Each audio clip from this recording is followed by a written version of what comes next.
orange chicken is, I think, my soulmate. When did I become such a blackie? Rain and petals eavesdrop. I used the wrong word. You are a disrespectful piece of...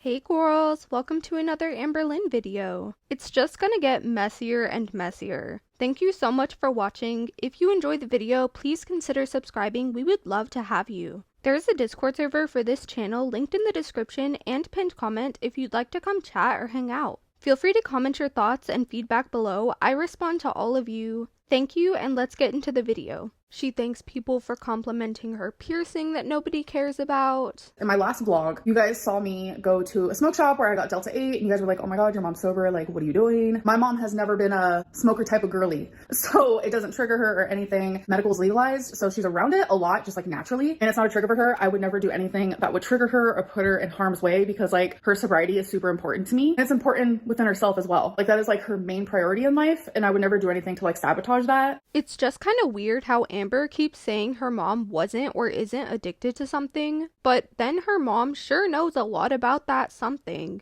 And honestly, I don't even know if Amber is smart enough to tell if she's putting her mom into a triggering situation. So it made you guys ask, is your mom the one buying you BuzzBalls? No, I do all that myself. I've never drank in front of my mom. I never ever would. I'm not that type of girly pop. So I just had to like clarify those things because I don't know, they're making me feel kind of weird and icky. Like mother, like daughter, because now Amber is becoming the addict. Hopefully Amber can pull herself out of it like her mom did, but it's just really concerning that Amber has seen firsthand what these addictions do to people, namely her parents when she was younger, and she was even put into foster care because of it. And yet she's completely fine with developing similar addictions. She's going down a dangerous path right now, and I think it's reasonable that people are concerned. Editing Kim here because for some reason I didn't address this. Although Mama Lynn doesn't buy the BuzzBalls for Amber, she still has to drive her everywhere, including the store, to buy BuzzBalls. So Mama Lynn has to watch Amber buying a ton of BuzzBalls weekly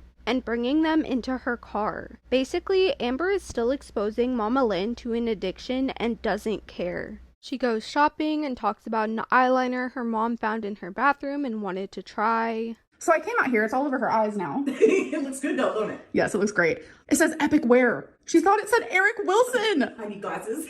It's NYX, so. This little moment right here just gives a weird vibe. It's hard to explain. It's almost like competing for attention in a way, or just passive-aggressively insulting each other. Something's up there. So she's deciding between these three colors, because she already has, what colors do you have at home? I have the light green, That one? the gray, the dark purple, turquoise. and turquoise. So now you're trying to choose two of these? Yeah, or should I just get all three because I'm here? I would just get all three at this point. Yeah. What the hell is the point? She's a hoarder and shopaholic, isn't she?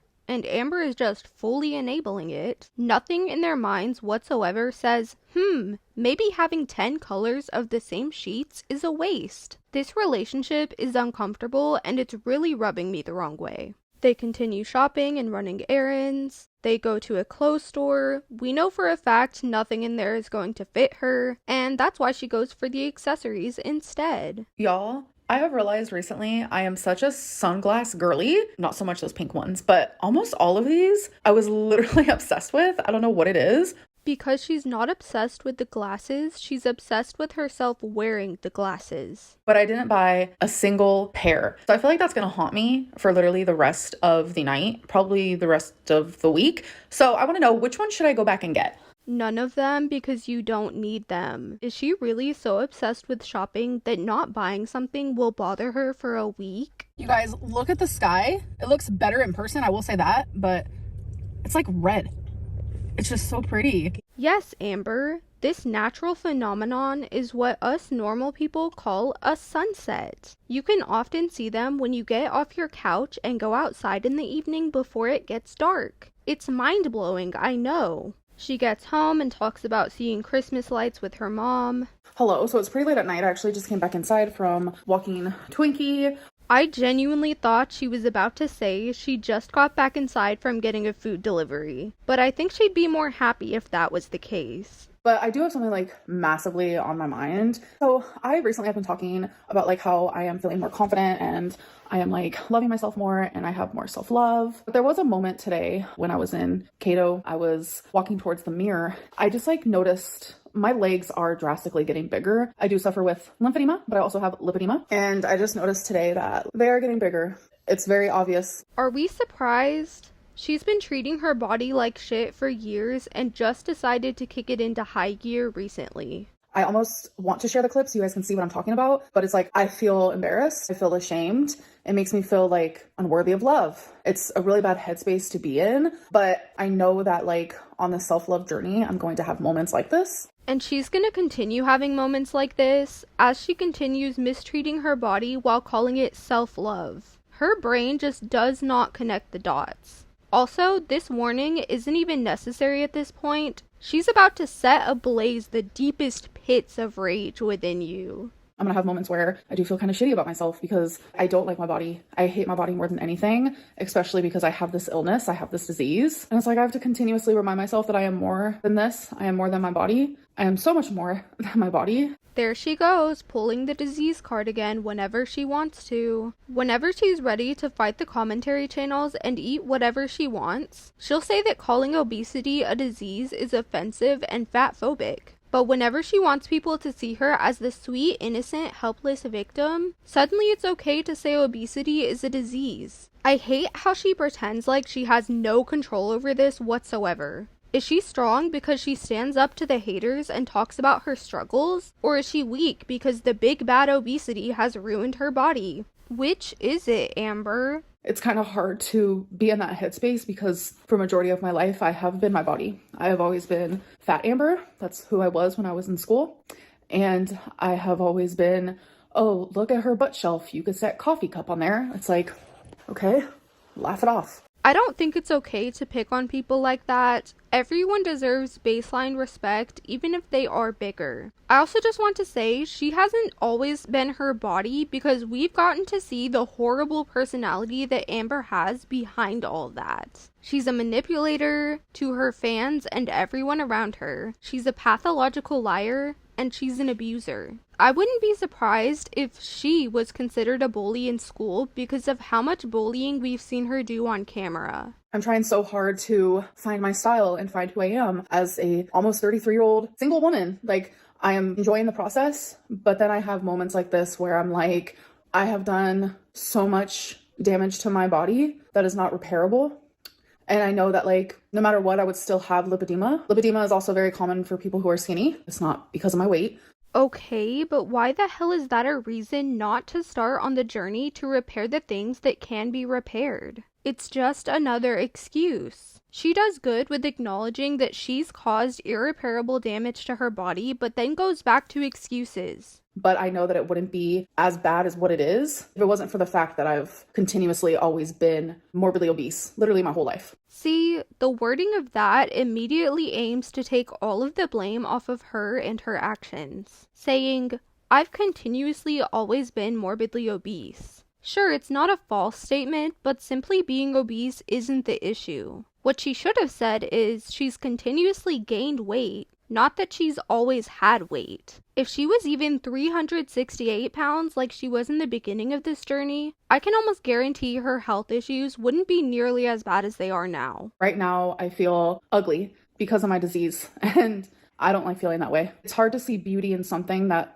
is so made fun of constantly online. You know, we're supposed to love ourselves, cherish ourselves, and respect ourselves and find ourselves beautiful inside and out. No, it's hard to find something beautiful that millions of people die from every year that is absolutely preventable for most of them. I do not find that beautiful. She calls it a disease and talks about how awful it is, but in the same breath, says she wants people to find it beautiful. We are supposed to love ourselves and respect ourselves and care for ourselves. Am I supposed to consider shortening my lifespan, worsening my health, and permanently deforming my body being loving or respectful to myself? It's so sad if that is what people consider to be self-love and respect. If that's what influencers of today are pushing, I am afraid for the future generations. For my whole life, I never loved myself. And it's like, now that I finally am, I would literally do anything in this world to go back in time and tell my younger self, love yourself now. Take care of yourself now. Let your health be your number one priority. I know that you are sad and I know that food is your comfort, but find a better outlet. She can tell herself that right now. It still applies. It's not as if she can't start doing those things now, she just won't. And the other outlets she's found besides food are THC and alcohol, which aren't an improvement at all in my opinion. And even then, we've still seen her turn to food as well. I want to tell my younger self that more than anything. I would do anything to go back in time right now. Obviously, it's not possible. And it's like the only thing I can do is like fix my present for my future. But you won't. That is the problem. You can say this stuff over and over and over again like you have for years, and nothing is going to change because you won't do anything. And I'm just afraid. I'm scared. I'm not gonna lie. Just, it makes me feel embarrassed. And all day today, I was trying to shove down the thought of my legs and just enjoy my time out with my mom. But it was definitely something that was heavily on my mind. She should be afraid, but she's been afraid before and there's been no change. She should be embarrassed. Her entire journey is embarrassing. I can state the obvious as much as I want, but she'll never listen to anyone. I ultimately just want to be more than my body and more than my legs. And I just feel like it's never going to be the case. I'm going to end this video with the clip that I'm talking about. I already know a lot of people are going to judge me. They're going to ignore everything I said. And instead of watching this clip, understanding why I'm showing it, they're still only going to see me for my body and not the story that I'm actually trying to convey. I would do anything for people to see my heart instead.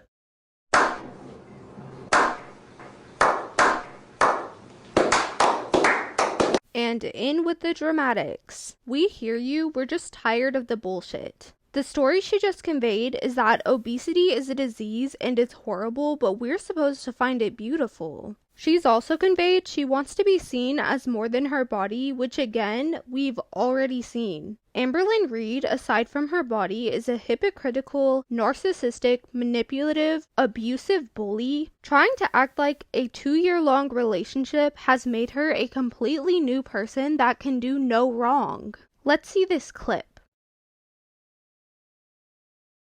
Yep, her legs are big. That's the end of that video. I don't even know what to say about Amber anymore. I don't like her, no one should like her, and I'm waiting for the day everything hits a breaking point. Thank you all so much for watching. I hope you enjoyed the video, and if you did, please consider subscribing. We would love to have you. Don't forget about the Discord server linked in the description and pinned comment if you'd like to come chat or hang out. Feel free to comment your thoughts and feedback below. I respond to all of you. I hope you have a great day. Bye!